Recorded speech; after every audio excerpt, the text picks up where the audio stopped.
Assalamualaikum warahmatullahi wabarakatuh. Salam sejahtera untuk kita semua. Sebelumnya, izinkan kami dari kelompok 5 untuk mempresentasikan materi tentang literasi digital di era informasi digital. Sebelumnya perkenalkan, nama saya Abdul Prasetyo, ditemani dengan teman-teman saya ada Siti Artela Artamevia Nabila, lalu ada juga Fatia Nabila Azahra. Baiklah, langsung saja kita masuk ke slide berikutnya.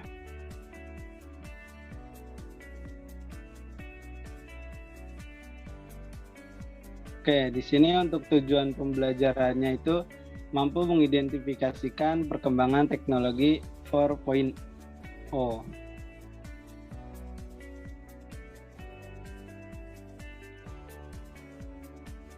Nah, di sini ada pengertian literasi digital. Apa itu literasi digital? Nah, literasi digital adalah pengetahuan dan kecakapan untuk menggunakan media digital, alat-alat komunikasi atau juga jaringan.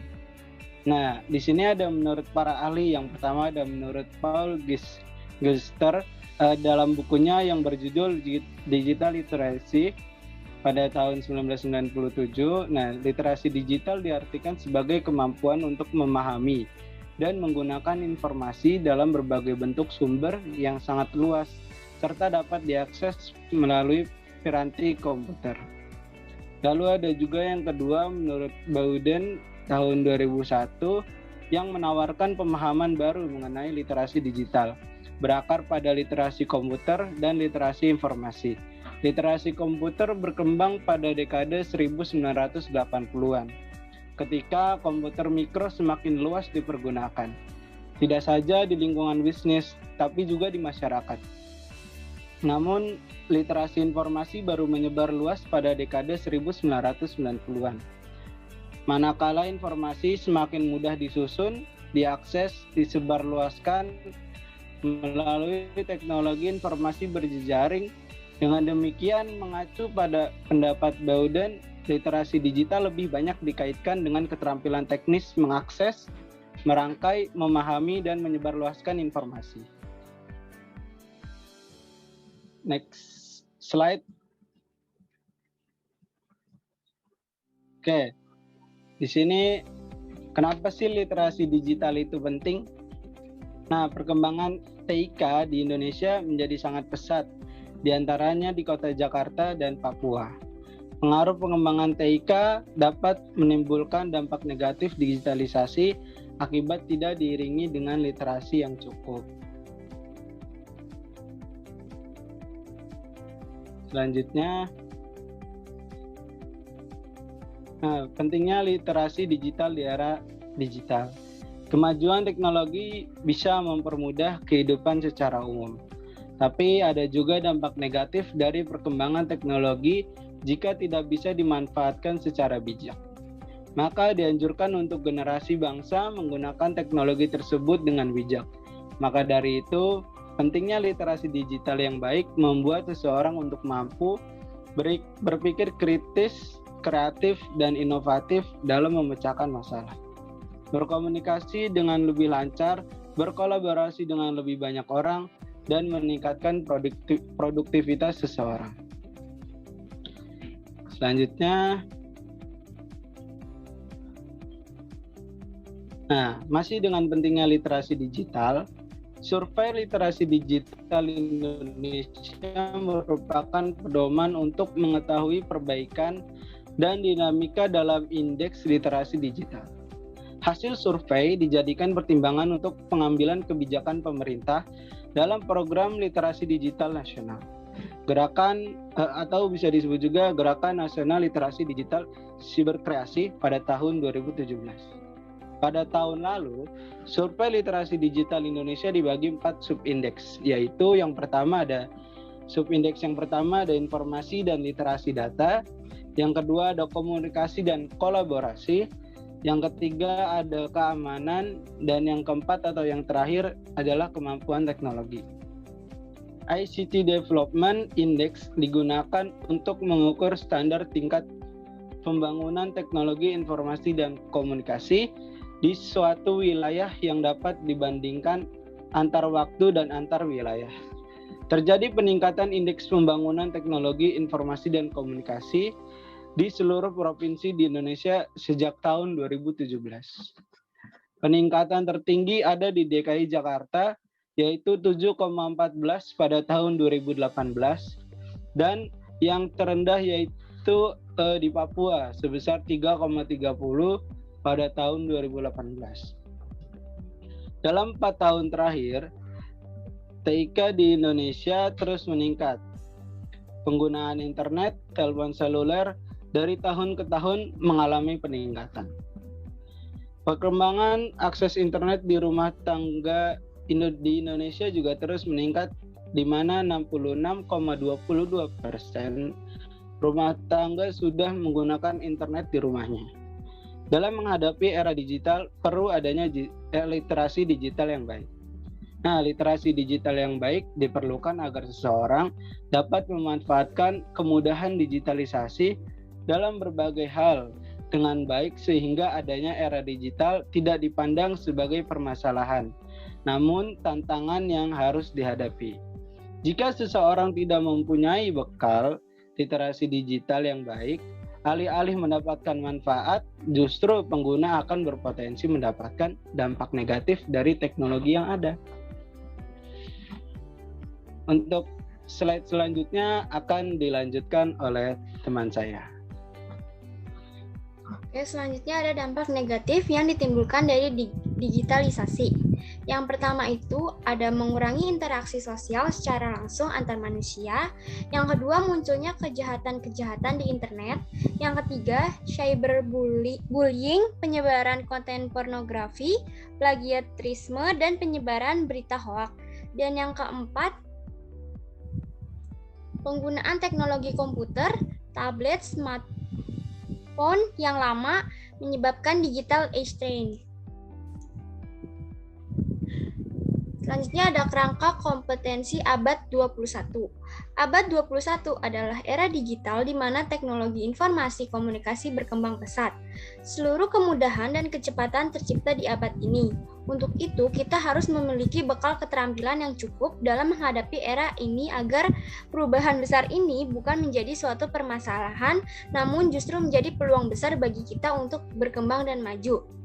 Keterampilan abad ke-21 merupakan keterampilan penting agar harus dikuasai oleh setiap orang, agar berhasil dalam menghadapi tantangan, permasalahan, kehidupan, dan karir di abad ke-21.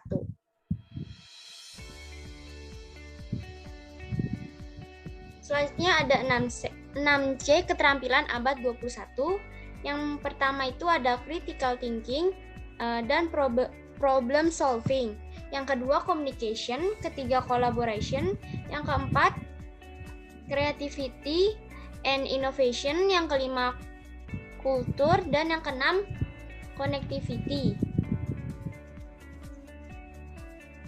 Kerangka kompetensi abad 21, critical thinking dan problem solving, keterampilan untuk melakukan berbagai analisis, penilaian, evaluasi, rekonstruksi, pengambilan keputusan yang mengarah pada tindakan yang rasional dan logis. Yang kedua ada communication, keterampilan untuk mengungkapkan pemikiran, gagasan, pengetahuan, ataupun informasi baru, baik secara tertulis maupun lisan. Yang ketiga ada collaboration, suatu proses yang melibatkan kerjasama oleh beberapa individu dalam satu kumpulan untuk mencapai hasil yang diinginkan dan sekaligus melahirkan kepercayaan antara ahli-ahli yang terlibat. Yang keempat ada creativity dan innovation, keterampilan untuk menemukan hal baru yang belum ada sebelumnya, bersifat orisinil, mengembangkan berbagai solusi baru untuk setiap masalah, dan melibatkan kemampuan untuk menghasilkan ide-ide yang baru, bervariasi, dan unik. Yang kelima ada kultur, kemampuan untuk berhubungan dengan segala sesuatu yang ada di sekitar mereka, untuk mengetahui dan menghargai dari mana mereka berasal, dan nilai-nilai dan kepercayaan yang dipegang oleh orang-orang dalam masyarakat mereka dan sejarah mereka sebagai masyarakat. Dan yang terakhir ada connectivity, meliputi kemampuan untuk dapat berhubung dengan rekan dan orang lain di sekitar dalam membangun dunia yang lebih baik, dan dalam prosesnya, kita perlu menumbuhkan keinginan untuk menjadi seseorang yang bertanggung jawab, peduli, dan berkontribusi. Selanjutnya ada kerangka kemampuan digital. Literasi digital akan menciptakan masyarakat dengan pemikiran dan pandangan yang kritis dan kreatif. Jadi tidak akan mudah terombang-ambing oleh masalah provokatif, menjadi korban informasi palsu, atau menjadi korban penipuan berbasis digital. Oleh karena itu, kehidupan sosial budaya masyarakat saat ini cenderung damai dan kondusif. Gerakan literasi digital akan menciptakan pemikiran kreatif dan kritis seperti situasi saat ini. Perkembangan peralatan digital dan akses informasi digital semakin meningkat. Keterampilan dalam literasi digital merupakan hal yang harus dikuasai oleh pengguna internet. Slide selanjutnya akan dijelaskan oleh teman saya.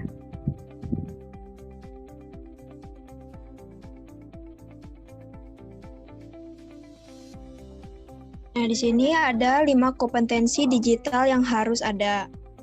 Yang pertama itu ada literasi informasi dan data. Apa sih literasi informasi dan data? Nah, jadi literasi informasi dan data itu kompetensi tersebut meliputi kemampuan menemukan, memilih, mengatur, menyeleksi, mengevaluasi, dan mengolah data dan informasi. Yang kedua itu ada komunikasi dan kerjasama. Kompetensi tersebut meliputi keterampilan berinteraksi, berbagi, terlibat, dan berkolaborasi melalui teknologi digital. Selain itu juga membutuhkan pemahaman dan keterampilan untuk mengelola identitas digital dan menghormati etika dunia digital. Yang ketiga itu ada kemampuan membuat konten digital. Itu yang terkait dengan berbagai keterampilan mengembangkan, mengintegrasikan, dan menata ulang konten digital. Kompetensi ini juga mengacu pemahaman tentang hak cipta, lisensi, dan pemrograman. Yang keempat itu ada keamanan, yaitu termasuk kemampuan untuk memastikan perlindungan perangkat, data, dan kerahasiaan, kesehatan, dan lingkungan atau proses dalam pembelajaran. Yang terakhir ini ada kemampuan memecahkan dan mengatasi masalah. Contohnya seperti masalah teknis, mampu mengidentifikasikan kebutuhan dan respon teknologi digital, dan mampu mengidentifikasi kekurangan teknologi digital. Next.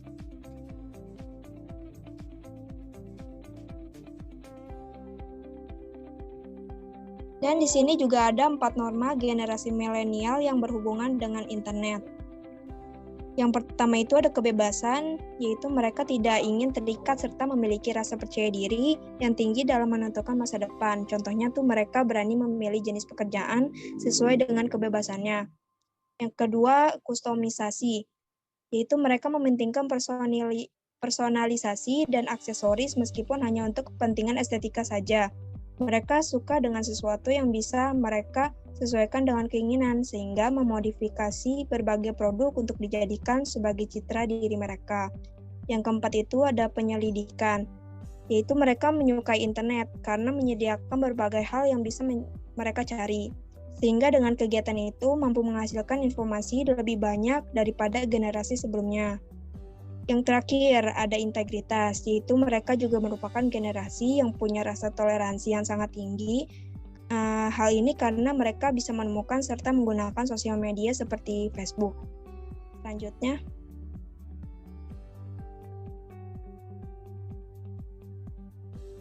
Nah, di sini ada pembahasan yang sudah didiskusikan oleh kelompok kami. Yang pertama itu uraikan dampak positif dan negatif dari literasi digital yang ada sehingga pengguna bisa memberikan hal yang bermanfaat bagi pemakai. Yang pertama itu dampak positifnya dulu, yaitu untuk mempermudah mencari data dan informasi dari berbagai media. Yang kedua itu untuk membantu proses pembelajaran. Yang ketiga untuk dapat membedakan sumber-sumber belajar yang benar, signifikan, dan dapat memberikan manfaat. Yang terakhir itu untuk membuka peluang bagi guru dan dosen agar lebih produktif dalam menciptakan media ajar digital. Nah, ada juga dampak negatifnya, yaitu penggunaan teknologi yang berlebihan bisa mengurangi interaksi sosial secara langsung antar manusia. Yang kedua itu ada munculnya kejahatan-kejahatan di internet. Lalu yang ketiga, cyberbullying, penyebaran konten, pornografi, plagiarisme, dan penyebaran berita hoaks. Yang terakhir, penggunaan teknologi komputer, tablet, smartphone yang lama menyebabkan digital age strain.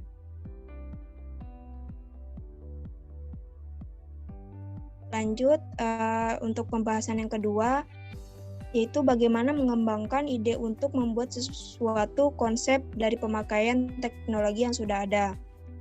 Ya, jadi jawabannya yaitu dengan menggunakan cara yang berbeda untuk mendapatkan pendidikan teknologi telah membuat banyak hal semakin mudah untuk dipelajari selama kita memiliki akses untuk mendapatkan pendidikan tersebut.